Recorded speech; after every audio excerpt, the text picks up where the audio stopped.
L'un des termes que nous entendons sans cesse de la part des Russes est dénazification et démilitarisation de l'OTAN.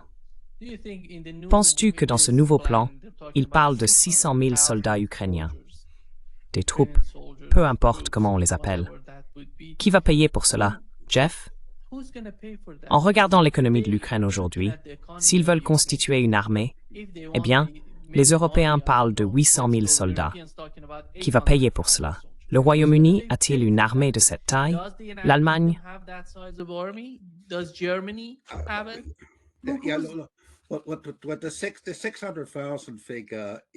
Le chiffre de 600 000, c'est bien ce qui est sur la table, non? Dans le plan tel qu'il a été publié. Je m'attendrai à ce que ce soit l'un des éléments dont les Russes voudront discuter en détail. Mais oui, le point que tu as soulevé, c'est que les Ukrainiens ne peuvent pas se permettre de l'entretenir. Ils n'ont pas l'argent. La seule façon dont cette armée pourra être maintenue, c'est si les Européens la financent. Et ce genre de situation sera complètement inacceptable pour les Russes, n'est-ce pas? Les Russes veulent que l'Ukraine soit neutre, un État neutre. Ils ne veulent pas qu'elle ait le moindre lien avec l'UPR, l'OTAN ou quoi que ce soit d'autre, qui créerait une quelconque dépendance entre l'Ukraine et ses acteurs extérieurs. Donc je ne pense pas qu'ils accepteront une politique de ce genre.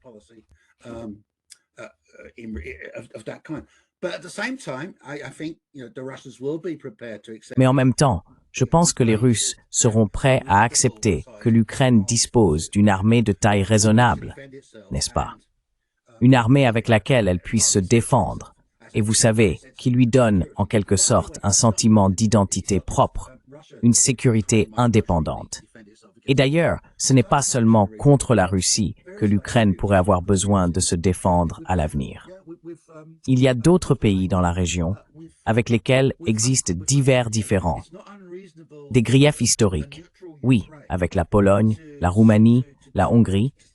Il n'est pas déraisonnable pour une Ukraine neutre de soutenir qu'elle a besoin d'une armée de taille raisonnable pour se défendre à l'avenir, pour pouvoir défendre sa neutralité. Donc je ne sais pas quel sera le chiffre exact. Je n'en suis pas sûr. 600 000 me semble un peu élevé. J'ai été un peu surpris, Ezekios.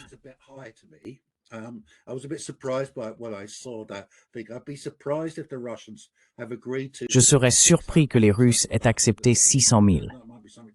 Je pense que c'est peut-être une estimation proposée par les Américains. Mais certainement, vous savez, 2, 3, 400 000 soldats, cela me semble tout à fait possible. Ainsi, une Ukraine neutre disposerait d'une force armée assez importante. Même avec seulement 500 000 hommes, je pense que ce serait encore la plus grande armée d'Europe. Je ne crois pas qu'il y ait actuellement en Europe une armée de cette taille, même avec 400 000. Bon, les Russes veulent la neutralité et tout ce que cela implique en termes de démilitarisation significative de l'Ukraine. Mais d'un autre côté, les Ukrainiens veulent disposer de leurs propres forces de défense pour protéger leur neutralité et leur position dans la situation donnée.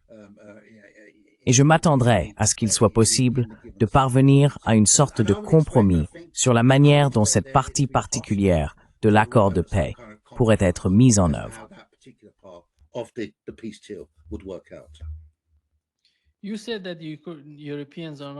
Vous avez dit que les Européens n'étaient pas si importants en ce qui concerne l'accord entre l'Occident et la Russie. Mais comment se fait-il que le président des États-Unis n'ait encore rien accompli jusqu'à présent? Nous approchons d'une année, il a parlé aux Russes en Alaska, comme vous l'avez mentionné, et avec le nouveau plan qui est sorti, c'est en quelque sorte...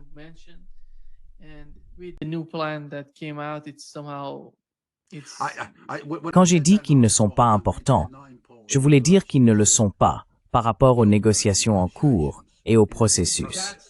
Ils ont en réalité été mis à l'écart. Pourquoi cela, Geoffrey? Parce qu'ils ne veulent pas la paix. Ils veulent que la guerre continue. Les Américains veulent la paix, ils veulent un processus de paix, ils veulent un accord. Les Européens sont plus obstructifs que constructifs dans ce processus. Mais plus généralement, les Européens sont importants parce que S'il n'y avait pas les Européens, Geoff, les États-Unis ne sont pas dans cette région. Les Européens, eux, y sont.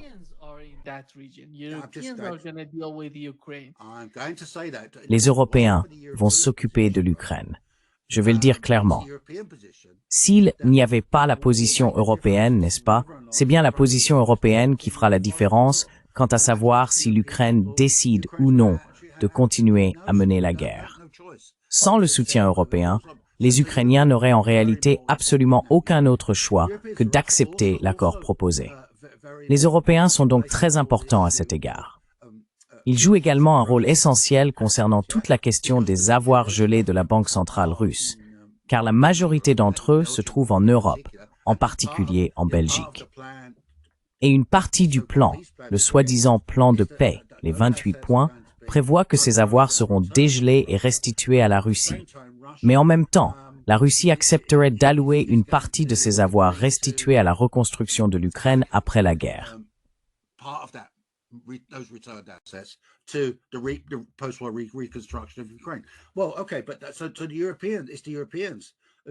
Eh bien d'accord, mais ce sont les Européens. Ce sont les Européens qui doivent contrôler toute la question des avoirs de la Banque centrale de Russie en Europe.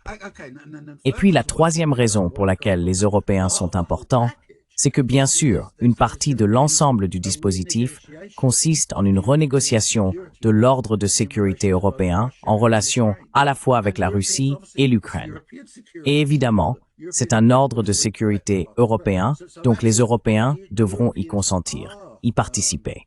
En réalité, les Européens sont donc très importants pour la suite.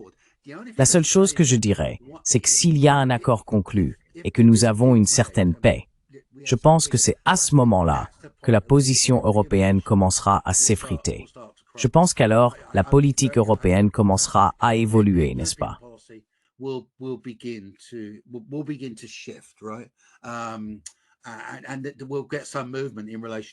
Et nous allons progresser sur ces questions. Mais oui, en réalité, dans l'ensemble, à long terme, l'Europe est essentielle à la perspective globale d'atteindre une paix stable et durable, à la fois en ce qui concerne l'Ukraine et l'Europe elle-même, ainsi que dans les relations de l'Europe avec la Russie. Donc je ne sous-estime pas l'importance de l'Europe dans ce sens. Je dis simplement que je pense qu'elle n'a pas beaucoup de poids dans les négociations actuelles entre les Russes, les Américains et les Ukrainiens. Car tout ce qu'elle a vraiment à offrir, c'est de l'obstruction. Et les Américains ne sont pas disposés à tolérer cette obstruction. Et bien sûr, c'est un autre aspect qui semble avoir changé dans la position américaine.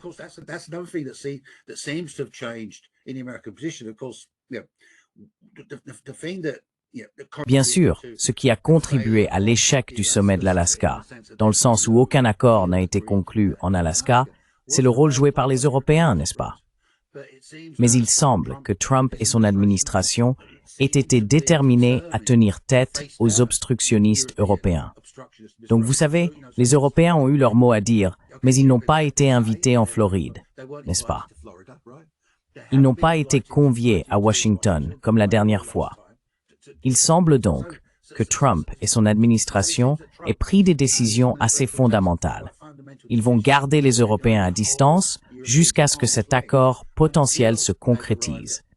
Et à ce moment-là, ils reprendront contact avec les Européens et les impliqueront beaucoup plus dans le processus de règlement de la paix qu'ils ne le sont actuellement.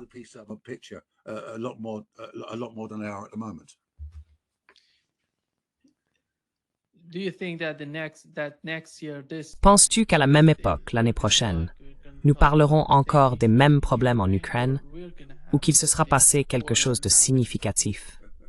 Et comment vois-tu le processus évoluer? Parce qu'à chaque fois que Donald Trump traite avec les Européens, il envoie Marco Rubio en Europe, puis il envoie, tu sais, Steve Witkoff en Russie. Comment perçois-tu les politiques de Donald Trump?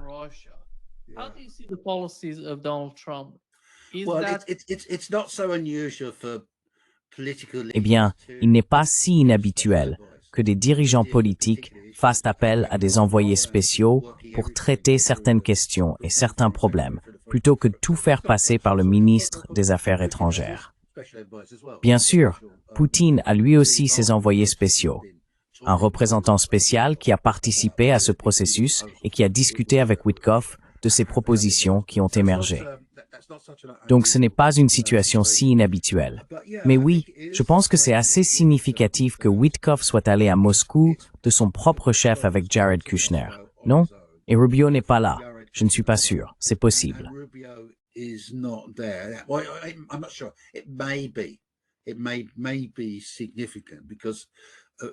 Cela peut être significatif, car Witkoff semble avoir une bien meilleure compréhension et davantage de sympathie pour la perspective russe que Rubio. Et il semble que ce soit la même chose pour oui. Donc il me semble que s'il y a un signal, et il n'y en a peut-être pas, mais s'il y en a un, le signal que Trump envoie lorsqu'il dépêche Witkoff et Kushner à Moscou pour régler les détails du plan de paix avec Poutine et que Rubio ne les accompagne pas, le signal que j'en retire, s'il y en a un, c'est que Trump est très sérieux au sujet d'un accord de paix, qu'il veut faire ce qu'il faut pour parvenir à un accord avec les Russes. Nous devons donc être prudents.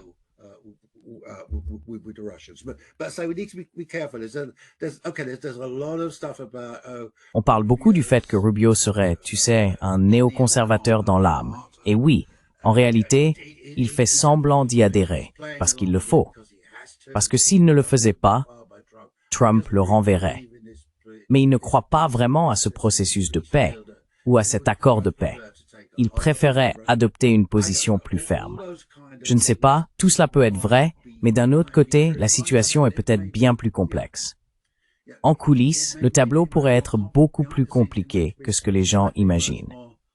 L'une des choses que j'ai apprises en tant qu'historien, c'est que ce qu'on lit dans les journaux ou qu'on entend dans les médias n'est pas la même chose que ce qui se passe réellement en privé, à huis clos, au sein du gouvernement.